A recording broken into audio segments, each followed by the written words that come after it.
भारद्वाज जी, और आज का जो कार्यक्रम हुआ जिसमें दिन रात मेहनत करी, आयोजन किया, आयोजनकर्ता श्री प्रहलाद सिंह गिल्लाखेड़ा जी और हमारे साथी रहे मंत्री व पूर्व विधायक सरदार परमवीर सिंह जी, यहाँ जिला के पूर्व अध्यक्ष सरदार रणधीर सिंह जी और हमारे साथी रहे पूर्व विधायक जर्नैल सिंह जी और विधायक शिषपाल जी, विधायक अमित सिहाग जी, डॉक्टर केवी सिंह जी, जो सब इसी इलाके के हैं, और हमारे साथी अरविंद शर्मा जी, वह हम सब साथी आए। अभी सबके विचार सुने आपने। कैप्टन अजय सिंह जी, पूर्व अध्यक्ष विधानसभा पंडित कुलदीप शर्मा जी और पूर्व अध्यक्ष विधानसभा मेरे बड़े भाई डॉक्टर रघुवीर काजन जी, और हमारे बहुत तगड़े साथी जो हिसार से एमपी भी रहे भाई जयप्रकाश जी, जेपी जी, राव दान सिंह जी, और संचालन कर रहे हमारे बहुत वरिष्ठ नेता, पूर्व विधानसभा के अध्यक्ष भी रहे, पूर्व मंत्री भी रहे और बहुत समय तक जो है इनेलो के अध्यक्ष भी रहे। आज हमारे वरिष्ठ नेता हैं और जिस प्रकार से संचालन कर रहे हमारे अशोक अरोड़ा जी, और भाई यूथ कांग्रेस के अध्यक्ष जी, एनएसयूआई के सेवा दल के सभी हैं। और जो ये आज ये पंडाल है, रात को आंधी आ गई थी, रातों रात जो युवाओं ने फिर से तैयार किया, आनंद की उसमें देख रेख में मैं उन युवाओं को भी बधाई देता हूं जिन्होंने इतनी मेहनत करी। आनंद गिल्लाखेड़ा जी के, देखिए बहुत देर से आप बैठे और पसीना भी बहुत आया हुआ है आपको। एक बात कह के जा रहा हूं, ये लिख लेना, आज जो आपने पसीना लिया है ये पसीना खाली नहीं जाएगा, हरियाणा की राजनीति में रंग लेके आएगा। क्योंकि आज का जो कार्यक्रम है ये कोई चुनाव नहीं है, कोई वोटों के लिए नहीं कहने आए हम तो अपनी बात, आपकी बात सुनने आए हैं और अपनी बात कहने आए हैं। और आज क्या कहां प्रदेश जा रहा है ये हम आपसे बताने के लिए आए हैं। क्योंकि जो हरियाणा में सरकार बनी है बीजेपी और जेजेपी की, जो लोगों के समक्ष तो जो वायदे किए थे उनको आना चाहिए कि भाई हमने ये वायदा किया था ये पूरा कर दिया। ये सरकार तो फेल है भाई। इस वास्ते हम विपक्ष आपके समक्ष आए हैं, जो हम वायदा करेंगे वो पूरा करेंगे और जो इन्होंने कहा इनको खोलेंगे। देखिए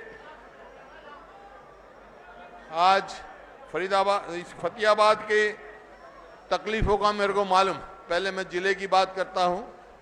आज यह जिला विकास में, शिक्षा में और रोजगार में पिछड़ गया, पिछड़ा हुआ है। आज जो रोजगार मिलना चाहिए था, जो इस जिले को न्यूक्लियर प्लांट गोरखपुर में दिया था, वो एक अलग शहर बनता, हजारों लोगों को वहां पे रोजगार मिलता, लेकिन सरकार कछुए की चाल चल रही है। अब तक तो हमारी सरकार होती तो कभी बन के तैयार हो जाता वो, और पूरे देश में या प्रदेश में बिजली जाती उसकी। और यहाँ पर प्रशासनिक तौर पे अपेक्षा की जा रही है, सरकार में पूरी हिस्सेदारी नहीं दी जा रही।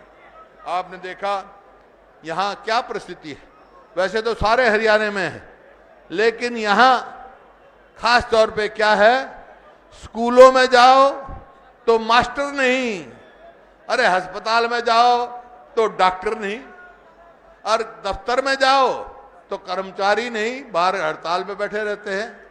और भाई कोई विकास का पैसा लेने जाओ तो खजाना खाली, कर्जा बढ़ा रहे। ये परिस्थिति सरकार ने कर दी है। और नशे का जो हमारी पीढ़ी को खराब कर रहा है, चाहे वो, अब देखो जिन बच्चों का स्कूल में जाने का समय हो उनको नशे के टीके लग रहे हैं, जिनको पढ़ना चाहिए। चिट्टा बट रहा है, चिट्टा नहीं रोका जा रहा। ये क्यों भाई? किसकी, ये खाली सरकार की संरक्षण के बगैर ये काम हो नहीं सकता है। कोई ना कोई इसका संरक्षण दे रहा है, हमारी पीढ़ी को खराब कर रहा है। ये आपके सामने है। बाकी आप सबको मालूम है कि यहाँ मैं आया तो कुछ लोग हड़ताल पे बैठे थे। मैंने प्रहलाद गिल्ला जी से पूछा कि भाई ये क्यों बैठे हैं? बोला जी एक ओवर ब्रिज बनवाने के लिए बैठे हैं, कई एक्सीडेंट से कई मृत्यु हो गई यहाँ, 8 साल हो गए, एक वो नहीं बना। अरे कमाल की बात है हमारे समय में। तो ये सरकार जो है भाई, ये सरकार बिल्कुल विफल सरकार है। आपके सामने जो है क्या नहीं, यहाँ पर रोज हत्या, लूट-पूट, डकैती, फिरौती, अपहरण, ये सारे काम हो रहे हैं आपके सामने, रोज के रोज हो रहे हैं। और कानून व्यवस्था नाम की चीज कोई रही नहीं। कोई आज प्रदेश में अपने आप को सुरक्षित महसूस नहीं कर रहा है। बहन बेटियां तो दूर, हमारे जो नौजवान हैं वो भी सुरक्षित नहीं हैं। पता नहीं कहां जाएगा। बस ये है इस सरकार का, रोज कोई ना कोई नया घोटाला सुनने को मिल जाता है। कभी शराब का घोटाला, कभी रजिस्ट्री का घोटाला, कभी धान की खरीद का घोटाला, कभी बिजली की मीटर का घोटाला, कभी दवाई का घोटाला, कभी पेपर लीक का घोटाला, कभी नौकरियों का घोटाला, कभी यमुना की माइनिंग का घोटाला, कभी डाडम की माइनिंग का घोटाला। घोटाले है, लेकिन एक भी घोटाले में किसी बड़ी मछली की नहीं पकड़ी हुई है, छोटी मछलियों को पकड़ते हैं। ये देखो, जब तो ये प्रदेश जो है कर्जे में डूब गया है। 2014 में जिस प्रदेश पे कुल 60,000 करोड़ कर्जा था, आज 2 लाख से भी ज्यादा करोड़ हो गया इतने दिन में। कहां जाएगा हमारे बच्चों का भविष्य, क्या होगा? मैं कल से यहां आया हूं, मैंने देखा, मैं रेस्ट हाउस में था जब भी बिजली चली जाती थी। हमारे समय में कभी बिजली नहीं गई। आज 8 घंटे किसान को बिजली देनी चाहिए, लेकिन देंगे 5 घंटे, कभी 5 घंटे भी नहीं देते। बिजली कहां गई भाई? वो 4 थर्मल प्लांट लगाए हमने, गोरखपुर में न्यूक्लियर प्लांट लगाया, और नए हमने समझौते किए बिजली के। जिस दिन हमने सरकार छोड़ी उस दिन हरियाणा के पास जरूरत से ज्यादा बिजली थी। आज ये देख रहे हैं, क्योंकि इन्होंने अपने हिस्से की बिजली बेच दी। तो ये आपके सामने बिजली कठिनाई में है, शिक्षा में और खेलकूद में तो सभी मेरे से बोलने वाले ने कह दिया। आज खेल खिलाड़ी परेशान, इस सरकार में किसान, मजदूर, व्यापारी, कर्मचारी सब परेशान हैं। कोई सुख की चैन नहीं ले रहा। मैं कल आया था यार, कल मैं रात शाम को यहीं था और बहुत सारे लोग मेरे को मिले। मेरे को किसान भी मिले, कर्मचारी भी मिले, और भी बहुत सारे लोग मेरे को मिले। ये देखो सारे जो रिप्रेजेंटेशन लिख के दे के गए वो सारे मेरे को मिले। तो खास तौर पे मैं किसानों से शुरू करना चाहता हूं। किसानों की मांग थी, एक तो फसल का खराबा हुआ, उसका मुआवजा पूरा नहीं मिला। जो बेमौसमी की वजह से कम फसल हुई, कम दाने हुए, तो 500 रुपए क्विंटल जो है इन्होंने बोनस मांगने का काम किया। बोनस मांग रहे थे, मेरी भी बहुत दिनों से मांग है। दूसरी उनकी ये थी कि एमएसपी पे कानूनी गारंटी दी जाए, क्योंकि एमएसपी भी किसान को नहीं मिलती।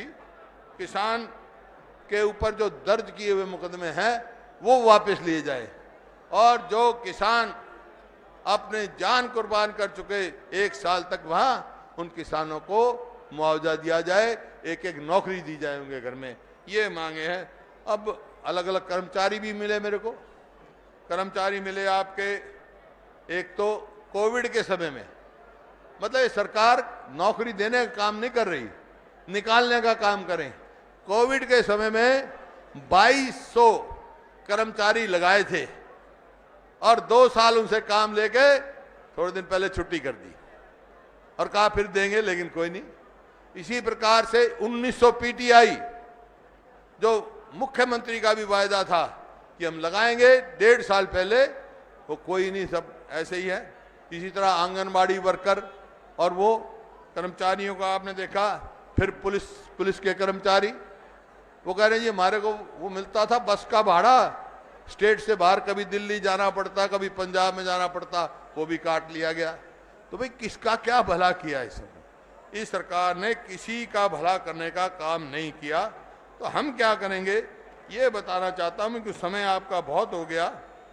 मैं किसान की बात करना चाहता हूं। पहले किसान, इनका वायदा था कि 2022 तक किसान की आमदनी दुगनी करेंगे।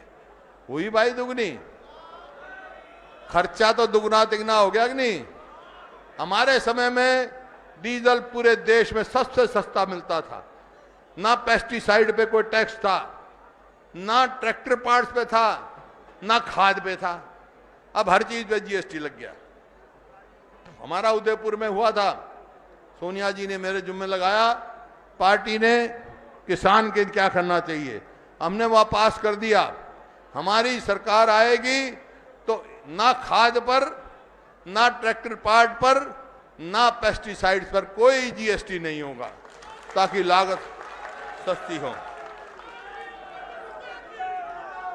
और जो दिल्ली में भी मांग थी, कल भी किसानों ने मांग की, जो एमएसपी होगी उसको कानूनी गारंटी दी जाएगी, लीगल गारंटी दी जाएगी, तो कोई कर ना सके।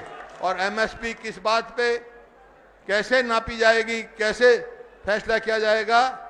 वो C2 प्लस 50% मुनाफा जो स्वामीनाथन ने कहा था, हमारी कमेटी ने दिया था, उस पर आकर जाएगी एमएसपी, सबको दी जाएगी। आपको इसी प्रकार से जो फसल बीमा है, आप सब उससे पीड़ित हैं। फसल बीमा जो है, इसमें क्या है, प्राइवेट कंपनियां आ गई।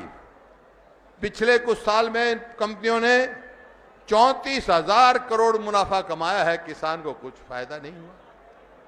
अगर हमारी सरकार आएगी तो भाई फसल बीमा की हम शक्ल बदलेंगे, और प्राइवेट कंपनी नहीं, सरकारी कंपनियां होंगी जो नो प्रॉफिट नो लॉस पे करे जैसे, और एक अलग से वो बनेगा, ताकि जिस तरह LIC है, भाई ठहर जाइए डोला ले, 1 मिनट रुक जाओ, जिस तरह LIC है, इस प्रकार से फसल बीमा योजना भी पब्लिक सेक्टर में होगी, सरकारी क्षेत्र में होगी।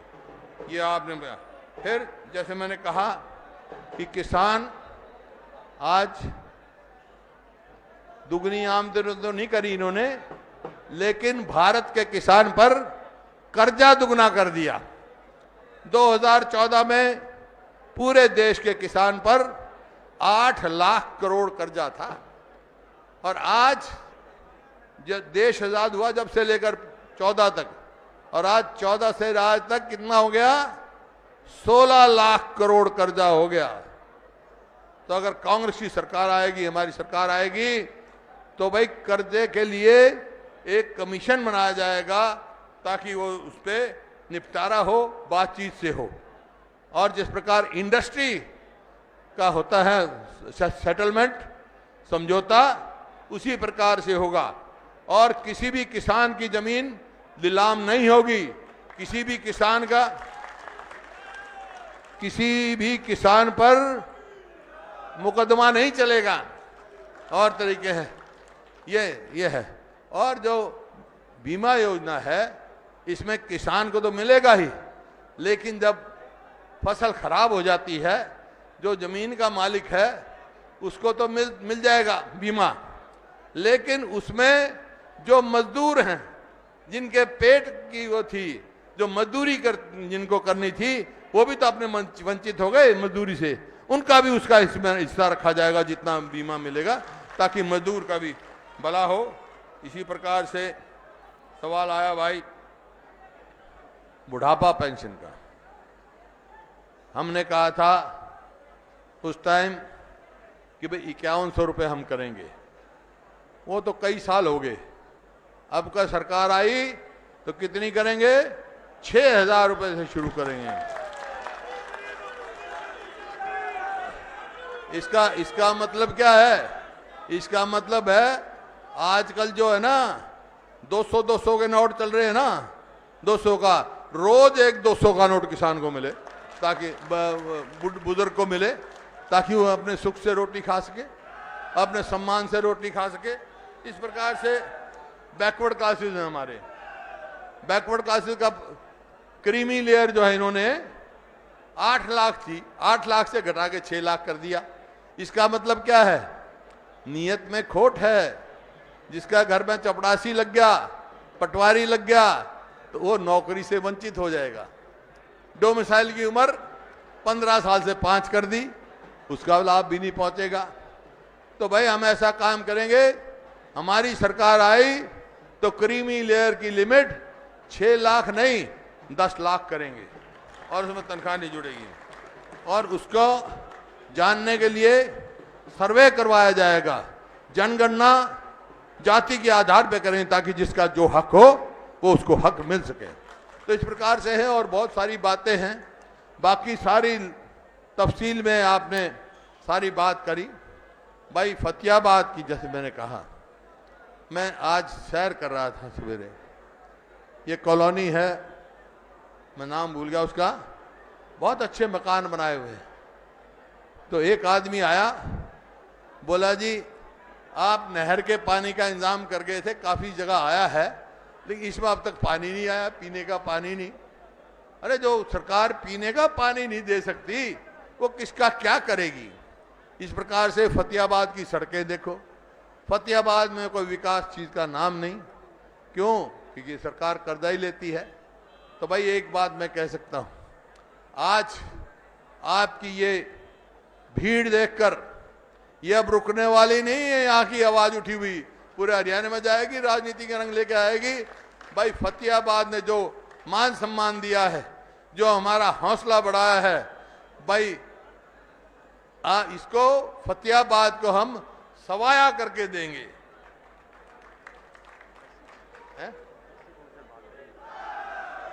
हाँ, जैसे कमीशन है, बैकवर्ड क्लास कमीशन है, एससी कमीशन है, वो सब बहाल करेंगे। हम 36 बिरादरी के हैं, 36 बिरादरी करेंगे। और भाई अभी जब मैं आया तो एक हमारे साथी आए पुराने, और वो इधर उधर हो गए थे। अशोक मंगाली वाला बोला जी मैं तो आपके साथ आ गया, अभी आया। कहाँ गया भाई अशोक? अशोक बैठा था। अशोक कहाँ गया? चलो वो भी भाई, इस तरह बहुत सारे साथी हैं, आप देखोगे। अलग 8 पूर्व विधायक वगैरह वहां मिले, अब रोज कोई ना कोई आ रहा है। मेरे को लगता है कि औरों का तो बस्ता खाली होने जा रहा है। तुम करोगे? आज जब यहां फतियाबाद की तारीख हमने रखी, 29 तारीख हमने रखी, तो भाई इनको हो गया, इनके चूहे दौड़ने लग गए। एक ने सरसा में रख दी, एक ने ये रख दी अपना टोहाना में रख दी, एक ने कुरुक्षेत्र रख दी। खैर टोहाना वाला तो पहले कैंसिल कर गया। आज सरसा की देख लो, कुरुक्षेत्र की देख लो। मैं दावे के साथ कह सकता हूं कोई सी भी रैली इससे आधी भी नहीं है, आधी भी हो तो मेरे को बताना। मैं इस बात की आपको मुबारकबाद देता हूं। ये साफ एक दर्शाता है, लोगों की 36 बिरादरी की एक मंशा दर्शाता है कि आने वाला समय लोगों ने मन बना लिया है, कांग्रेस पार्टी के साथ रहेंगे, मौजूदा नेता के साथ रहेंगे। और भाई हम संघर्ष शुरू कर रहे हैं, हमारे संघर्ष का साथ दोगे? हाथ खड़े करके बता दे दोगे तो भाई कोई रोकने वाला नहीं है आपको। बहुत बहुत धन्यवाद।